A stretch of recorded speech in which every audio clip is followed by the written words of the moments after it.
आंदोलनाचे जे कार्यकर्ते आहेत ते नागपूरमध्ये जामठा परिसरामध्ये रेल्वे ट्रॅकवर आणून बसलेले आहे. आत्ताच कोणाला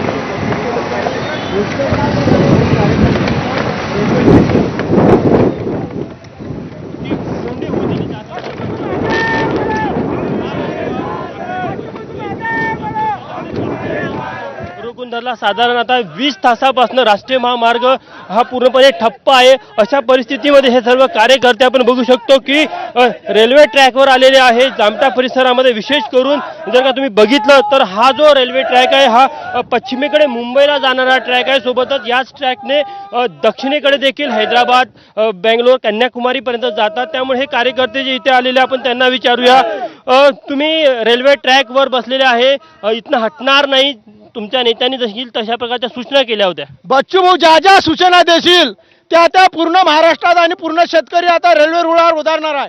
परवाच्या दिवसपासून आम्ही आलो, रस्त्यावर बसलो, परंतु अजूनही शासनानं कुठली दखल घेतली नाही.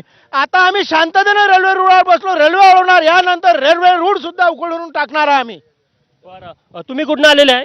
आम्ही अमरावती जिल्ह्यामधून आलो आहे. बरं, तुम्ही कुठून आले, तुमचं काय नाव आहे? बल्लू जवंजाळ, कार्याध्यक्ष प्रहार जनशक्ती पक्ष. विविध मागण्या घेऊन बच्चूभाऊंनी 6 महिन्यापासून हे आंदोलन सुरू केलं, परंतु फडणवीस सरकार हे गेंड्याचं सरकार आहे. कालपासून एवढा रस्ता जाम झाला, लाखो लोक रस्त्यावर उतरले, तरी या फडणवीसला या शेतकऱ्याचं, शेतमजुराचं, दिव्यांगांचं काही घेणं देणं नाही.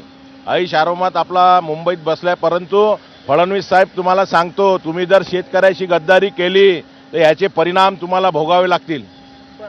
सरकार सोबत काही चर्चा सुरू आहे का? बॅकडोअर मंत्र्यांचे फोन आहे, बावनकुळे असेल किंवा गिरीश महाजन असेल, त्यांचे फोन बच्चूकडे आलेले होते. काय सुरू आहे चर्चा? आता आम्हाला समजलं की पालकमंत्री बावनकुळे साहेबांचा फोन आला आहे, परंतु जागेवर ऑन द स्पॉट चर्चा होणं, ऑन द स्पॉट निकाल लागणार आहे. आणि म्हणून जोपर्यंत जागेवर सरकार येत नाही, मुख्यमंत्री येत नाही, उपमुख्यमंत्री येत नाही, तोपर्यंत शेतकरी, शेतमजूर बच्चूभाऊच्या नेतृत्वात या नागपुरातच बसला राहणार आहे. आणि इथं आम्ही जरी असलो तरी वेगवेगळ्या ठिकाणी रेल्वेचे रूळ आमच्या शेतकऱ्यांनी दुसऱ्या ठिकाणी सुद्धा ताब्यात घेतले आहे. बरं, जर आपण दर्शकांना दाखवूया की हा जो ट्रॅक आहे हा इकडे वर्धेकडे म्हणजे सेवाग्रामला जातो. सेवाग्रामवरनं एक मुंबईकडे जाणारा पश्चिमेकडला रेल्वेचा मार्ग आहे आणि तिथनंच दक्षिणेकडे म्हणजे हैदराबाद असेल किंवा तिकडे कन्याकुमारीपर्यंत रेल्वे जातात. त्यामुळे सध्याच्या परिस्थितीमध्ये हे जे बच्चूकडूंचे कार्यकर्ते बसलेले आहे हे पश्चिम आणि दक्षिणेकडे जाणाऱ्या रेल्वे ट्रॅकवर बसलेले आहे. तुम्ही वारंवार सरकारला विनंती केली, सरकार तुमच्या मागण्या मान्य करायला तयार नाही, सरकारमध्ये चर्चेला तुम्ही येत नाही. सरकारला मस्ती चढली आहे, सरकारला सत्तेची मस्ती चढली, पैशाची मस्ती चढली, परंतु त्यांनी अजून शेतकऱ्याची मस्ती पाहिली नाही.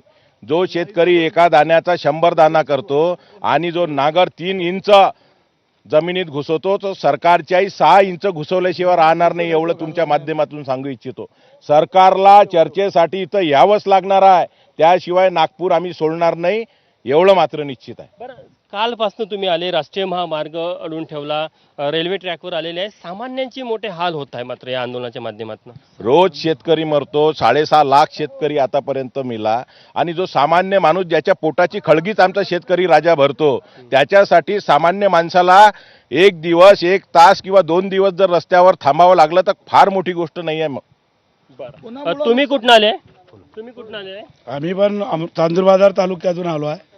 आम्ही शेतकरी पुत्र आणि शेतकऱ्याच्या